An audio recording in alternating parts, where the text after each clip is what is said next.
Takže milí diváci a milí kolegové, vítám vás u dnešního podcastu pravidelného makléři z Costa Blanca. A chtěla bych tě poprosit, co pro nás máš zase dneska připraveno za téma od našich klientů. Dobrý deň, dneska som si pripravil takú záľudnú otázku, ktorá je všeobecná a keďže s týmito podcastmi začíname, tak je asi aj jedna z najčastejších. Aké sú naše názory, aké sú naše pohľady na to, ako si vybrať, alebo kde si vybrať na Costa Blanca nehnuteľnosť. Ktorá lokalita je najlepšia? Lokalita, no. To je najdôležitejšie. To je nejdůležitější, ale je to teda velmi záľudná otázka. Áno. No jednoznačne každý klient sa musí prísť, kto tu ešte nebol a nepozná to, jednoznačne sa musí prísť, lebo to pobrežie je tak špecifické a každý kúsok je iný, kde sa nedá sa to nejak doporučiť. Každý má nejakú preferenciu, inú predstavu o tom bývaní. Jeden chce na bývanie, jeden chce sa presťahovať, druhý chce dôchodok, takže... Přesně. A sú tady značné cenové rozdíly. Costa Blanca má skoro 240 km pobrežia. My okrem Costa Blanky, tohoto pobrežia, vieme ešte aj vybavovať smerom na Mar Menor, čo už je síce Orihuela Costa smer Murcia, ale patrí to k tomu, alebo ešte potom nahor v podstate až po Deniu Gandiu. Takže tieto lokality my vieme, poznáme ich, sme tam prakticky denne alebo na týždennej báze, s každým klientom chodíme inak, takže keď zistíme, čo ten klient chce, keď sa nám zdôverí, potrebujeme jeho naprostú dôveru, tak, a teda presné informácie, tak potom mu vieme vytipovať 2-3 lokality a na základe tých lokalít si pozrie, čo sa mu páči. Takže možno, aby sme vedeli klientom priblížiť nejaké praktické veci, kde si teraz, keď si predala posledné 2 nehnuteľnosti, kde to bolo a čo to bolo a prečo to bolo? Minulý týden jsem měla klienty, které doslova učarovala pláž Poniente v Benidormu. Takže to byl prodej, který vyloženě byl zaměřený na konkrétní hledání nemovitostí na téhleté pláži, protože tahleta pláž je opravdu nádherná.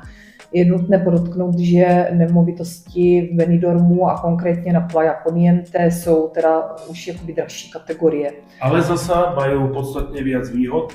Sú to veľké záhrady, veľké bazény, blízko pláži, nikdy tam není veľa ľudí, lebo sa tam nedá parkovať. Přesně. Aký to bol veľký byt, kto to bol, aký to bol klient, tak akože nie konkrétne kto to bol, ale teda aký to bol typ klienta. Klienti byli české národnosti a byt se skládá ze 2 ložnic, 1 salonu, kuchyň, velká terasa. Co je teda dobré podotknout, že v Benidormu a konkrétně, když už zaženeme něco pěkného na té pláži Poniente, tak skoro všechny ty nemovitosti mají přenádherný výhled na moře. Opravdu okouzlující. A je to kousíček vlastně na pláž. A aj do centra mesta? Aká byla cena? Cena toho bytu bez daní byla 295 000.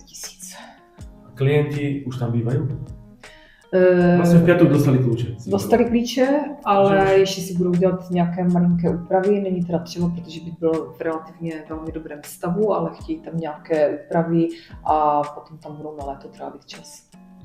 A ešte nejakého ďalšieho klienta, čo ťa tak napadá z jiného súdku? Nedávný klient, to byl trošku oříšek, protože ten klient nechtěl být vyloženě úplně blízko pláže, ale tahle ta rodina jsou golfisti a měli jakoby představu, že by měli blízko nějaké pěkné golfové hřiště, ale i pláž, aby nebyla daleko. Takže jsme zvolili lokalitu Orihuela Costa, Via Martín, a tam jsme sehnali takovej menší domeček, jedná se o adosado, nebo taky se tomu dá říct duplex. Takže dvojpodlažný? Tak, a cena byla 250 000. Takže priamo pri golfovom ihrisku. Je to kousek na golfové hřiště Via Martín, je to kousek od krásných pláží Orihuela Costa. Ale autíčkom na pláži si, že? Je potřeba auto. Tak v Španielsku asi treba vždy auto mať. Bez auta to tu asi nepôjde. A Daniel, my čo máme, akého klienta by sme tak mohli povedať, že pre koho sme hľadali a čo sme našli? No tak bol to jeden taký špecifický, čo sme v Santa Pole hľadali. To je dosť také netradičné miesto, lebo je to dosť špecifické. to Santa Pola je mesto? španielské mesto, takže nie je to také typické, že by tí turisti chceli, ale presne ten klient je mestský typ, takže hľadá len mestský byt, nechce byť vôbec v ústraní, chce byť priamo v centre, nevadí mu vôbec typický španielský mestský byt. No a Podmienka ešte bola 3 spálne. 3 spálne, no jasné, lebo keď je to v meste, tak samozrejme tie návštevy bude mať častejšie, lebo bude tam viac času tráviť, to je samozrejme, lebo je to mestský byt, takže... A čo sme mu našli? Pekný byt na 5. poschodí s krásnym výhľadom na ten parčík v centre mesta, čo je, takže spokojný klient, 240 000, ale netreba to mať rekonštruovať, niektoré veci si nekúpiť. Koľko to má na pláž? No, na plážičku to má asi tak 400 metrov. Takže 3 minúty peši? 5 minút peši, lebo zastavíš sa ráno na kávu. A ešte vieme o tom, že vlastne do 10 minút je priamo v Santa Pole na tom rybom trhu, ktorý je o 5. po obede a vie si tam nakúpiť ryby, čo takisto ho tak celkom zaujalo. Áno, tak tá Santa Pola je špecifická, takže to mesto stále žije a veľa reštaurácií, ten nočný život, aj denný, je to tam zaujímavé. Ja ešte teda poviem, čo sme našli a vlastne kde sme podpisovali rezervačnú zmluvu v podstate včera. Je to mladý manželský pár, majú malé dieťa a hľadajú si v podstate investičnú príležitosť čiastočne spojenú s vlastnou rodinou, ktorá bude využívať. Našli sme trojspálňový, jednokúpeľňový byt na 1. poschodí v urbanizácii v Gran Alacant. Za ten byt zaplatil 159 000 eur. Majú spoločný bazén, asi tak o 1,2 km je to od pláži Karabasy, je to pri letisku. Prišiel som prvýkrát v novembri, pozreli sme si s ním všetky lokality, sám si vybral a prišiel už rovno na výber. 2 dni sme s ním chodili a nakoniec si vybral.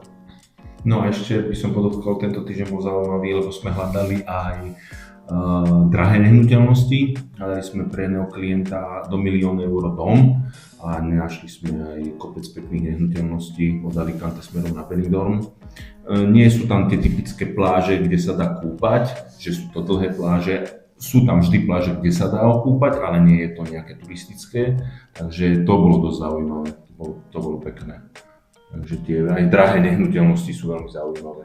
Pozreli sme niekoľko kusov a nakoniec si nevybral a príde zhruba za mesiac znova, pretože je to náročnejší klient, takže sa mu budeme venovať ešte niekoľko dní, čo je úplne logické a na to sme tiež zvyknutí. Takže toto je vlastne taký prehľad o našej práci a v prípade záujmu, myslím si, že trošku sme aj povedali o tom, ako pracujeme, že tá naša práca nie je o tom, že ukážeme 1-2 byty, ale pracujeme postupne tak, aby to bolo. A to o tomto by sme si potom pohovorili aj v nejakých ďalších podcastoch, kde by sme si jednotlivé kroky rozdelili na drobné, aby to bolo čo najviac jasné pre tých našich klientov. Lebo čo je pre nás dôležité je, že máme individuálny prístup a pracujeme pre neho ako osobný maklér.